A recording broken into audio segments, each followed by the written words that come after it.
Bonjour, j'ai le plaisir d'accueillir Monsieur Zeller de la société Neovax qui la dirige. Neovax est une société biopharmaceutique spécialisée dans les traitements de maladies auto-immunes et de certains cancers grâce à des vaccins thérapeutiques. Est-ce que vous pouvez nous en dire un peu plus sur votre technologie et ses bases ? Très volontiers. D'abord, bonjour à tous ceux qui assistent à cette conférence. Alors, cette technologie, elle est d'abord française.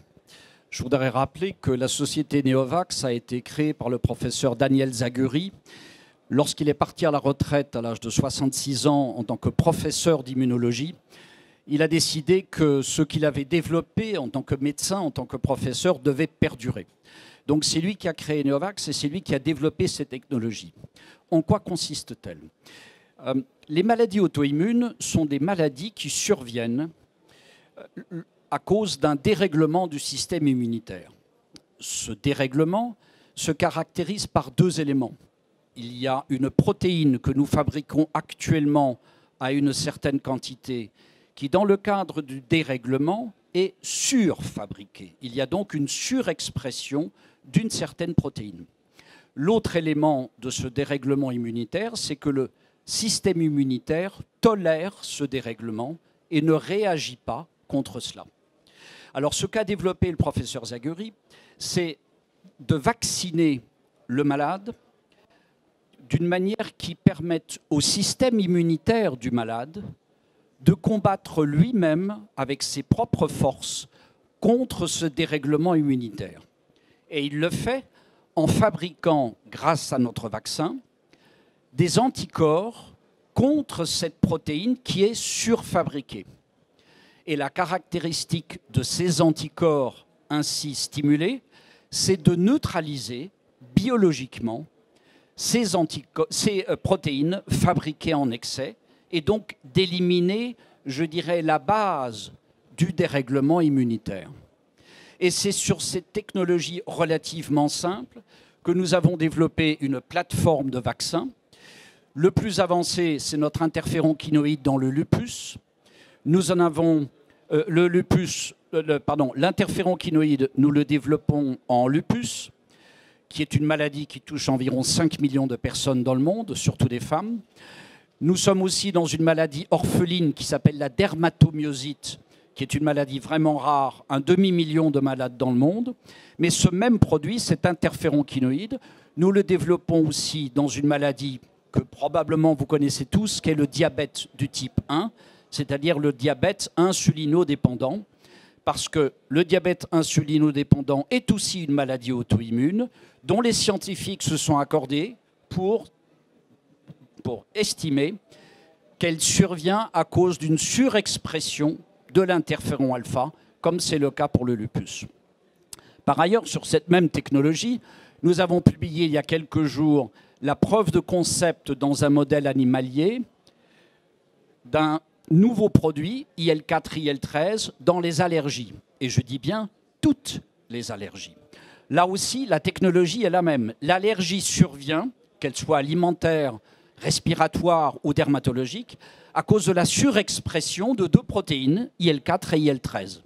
Notre vaccin vise à faire en sorte que le malade, une fois qu'il a été diagnostiqué allergique, puisse développer de lui-même des anticorps qui vont venir neutraliser cette surexpression de l'IL-4, l'IL-13, et donc, je dirais, enlever la raison du phénomène allergique. Donc des approches à la fois totalement innovantes.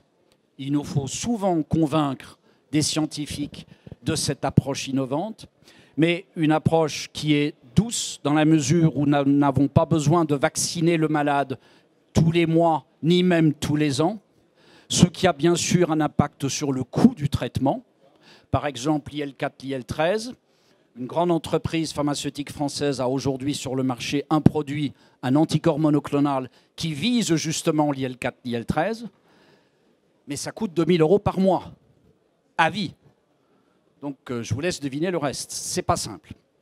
Notre technologie permet, après une première phase de vaccin, de revacciner tous les 5 ans, une fois, En tout cas, c'est ce que nous essayons de démontrer dans le cadre de notre développement clinique.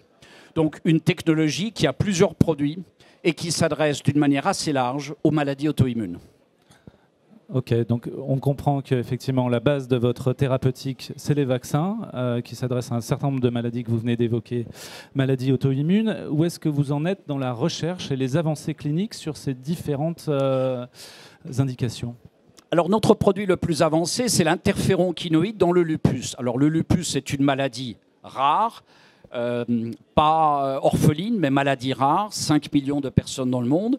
Et nous avons publié il y a quelques mois le résultat de notre phase 2B, c'est-à-dire c'est le deuxième essai clinique sur l'homme. Cette étude portait sur 185 patients dans le monde. Nous l'avons réalisée dans 23 pays sur tous les continents. Et il est tout à fait clair que dans cette étude clinique, nous avons pu démontrer à la fois une grande efficacité biologique. Plus de 90% des personnes qui avaient été traitées dans cette étude ont produit ces anticorps auxquels je faisais référence tout à l'heure. Deuxième élément de preuve, ayant fabriqué ces anticorps, ces malades ont eu un effet clinique. C'est-à-dire que pour un nombre important de patients, nous avons pu démontrer que l'état du malade s'améliorait suffisamment au point de pouvoir réduire la prescription de corticostéroïdes, qui est le traitement de base pour les personnes atteintes du lupus.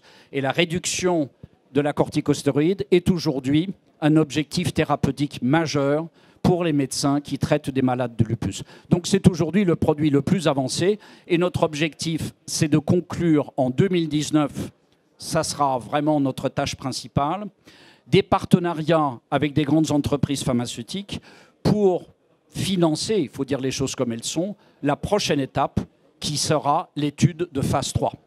Étude de phase 3, 800 patients dans le monde. C'était ma question. Comment vous allez financer effectivement la suite et comment vous allez finalement rentabiliser peut-être vos recherches qui ont été effectuées jusqu'à maintenant sur les différentes molécules que vous avez en portefeuille? Pour être tout à fait transparent, une étude de phase 3 de cette dimension, c'est 80 millions.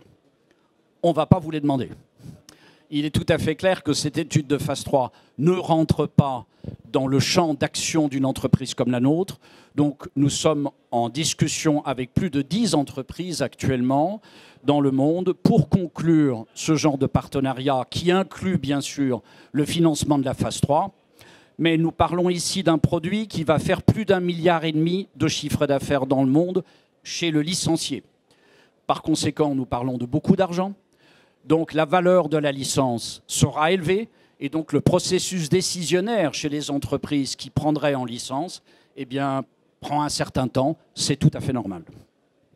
Mais donc c'est aujourd'hui votre actualité principale finalement, c'est de capitaliser sur cette dernière étude de phase clinique. Alors notre tâche aujourd'hui effectivement au quotidien, c'est la discussion avec ces grandes entreprises pharmaceutiques tout en poursuivant notre travail clinique sur la dermatomyosite et préclinique sur l'allergie et sur le diabète du type 1 en priorité, avec une moindre priorité, parce qu'on ne peut pas tout faire à la fois, avec le VEGF dans la dégénérance maculaire liée à l'âge, la DMLA et le cancer du côlon.